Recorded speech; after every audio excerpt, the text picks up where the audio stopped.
नमस्कार। आज हम एक दिलचस्प किताब पर बात करने वाले हैं, अक्षत गुप्ता की द हिडन हिंदू। हाँ, ये एक माइथोलॉजिकल साइंस फिक्शन थ्रिलर है और ये एक ट्रिलॉजी की पहली किताब है ना? बिल्कुल। तो हमारे पास इसके कुछ अंश हैं और ढेर सारी ऑनलाइन समीक्षाएं भी हैं। तो कोशिश रहेगी कि इसके जो मुख्य आइडियाज हैं क्या खास है और लोगों को कैसी लगी, इस पर गहराई से बात करें। जरूर। कहानी का जो आधार है वो ही अपने आप में काफी लुभावना है। हाँ, क्या है वो? ये कहानी ओम शास्त्री नाम के एक रहस्यमयी अघोरी के बारे में है। अच्छा। जिसे एक सीक्रेट फैसिलिटी में बंदी बनाकर रखा गया है। और उसका दावा तो और भी चौंकाने वाला है। हाँ, वही तो। वो कहता है कि वो अमर है। अमर? मतलब उसने हिंदू माइथोलॉजी के चारों युग देखे, सतयुग, त्रेता, द्वापर, कलयुग। अरे वाह।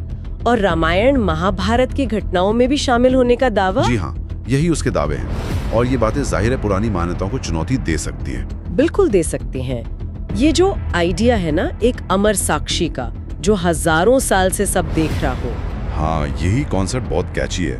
रिव्यूज में भी ये बात सामने आती है कि लोग इसी आइडिया से सबसे ज्यादा खिंचते हैं। और इसमें सिर्फ यही नहीं है, कहानी में सुश्रुत ऐसे प्राचीन ज्ञानी का भी जिक्र है। हाँ, और चिरंजीवियों का भी, जैसे परशुराम, अश्वत्थामा, हनुमान।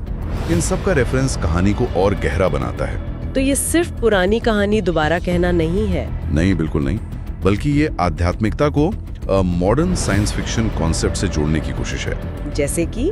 जैसे क्रायोनिक्स है, डीएनए क्लोनिंग है, इन चीजों को कहानी में बुना गया है। अच्छा, मतलब माइथोलॉजी और साइफाई का फ्यूजन। हाँ, और साथ ही ये विश्वास, धर्म बनाम अधर्म जैसे बड़े विषयों को भी छूती है। कई पाठकों ने इसके पेस की भी तारीफ की है, कहा है कि ये बहुत तेज तर्रार है, लगभग सिनेमाई।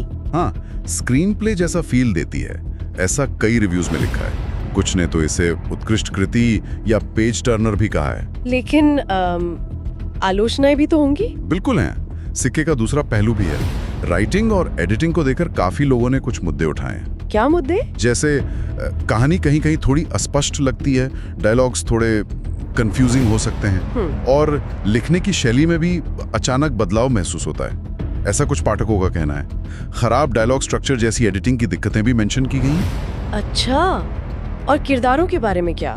कैरेक्टर डेवलपमेंट कैसा है? उस पर भी मिलीजुली राय है।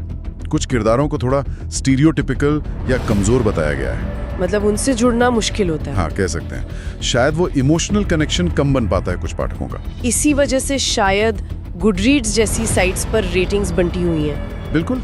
कुछ लोग तो घिसे पिटे कैरेक्टर्स और वाक्य संरचना की वजह से इसे जल्दी छोड़ देते हैं। और दूसरी तरफ कई लोग इसकी रफ्तार और वो जो माइथोलॉजी और साइंस का मिक्स है उसकी बहुत तारीफ करते हैं। एवरेज रेटिंग देखें तो करीब 3.95 के आसपास है। तो लगता है कि इसका जो मेन सेलिंग पॉइंट है वो इसका अनोखा कॉन्सेप्ट ही है। हाँ, काफी हद तक। शायद इसीलिए कई लोग राइटिंग की कुछ कमियों को नजरअंदाज कर देते हैं, खासकर अगर उन्हें ये जॉनरे पसंद हो। बिल्कुल।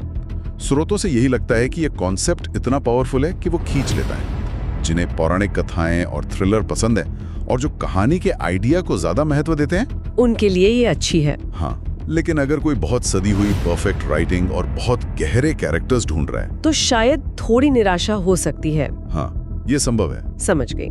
तो एक दिलचस्प कोशिश है जिसके अपने प्लस और माइनस पॉइंट्स हैं। बिल्कुल। कुल मिलाकर द हिडन हिंदू अपने यूनिक मिक्स और रहस्य वाली कहानी के लिए जानी जाती है। आलोचनाएं हैं, पर इसने बहुत से पाठकों को अपनी तरफ खींचा है और कई लोगों ने सीरीज के अगली किताबें भी पढ़ी हैं। हाँ, उत्सुकता बनी रहती है कि आगे क्या होगा। इस पूरी बातचीत से मेरे मन में एक सवाल आ रहा है। शायद किताब इस पर सीधे बात न करती हो, लेकिन सोचने वाली बात है। क्या?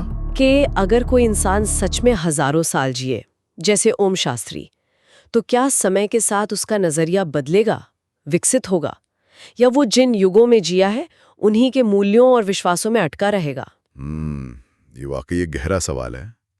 ओम जैसे किरदार के संदर्भ में ये सोचना बहुत दिलचस्प है।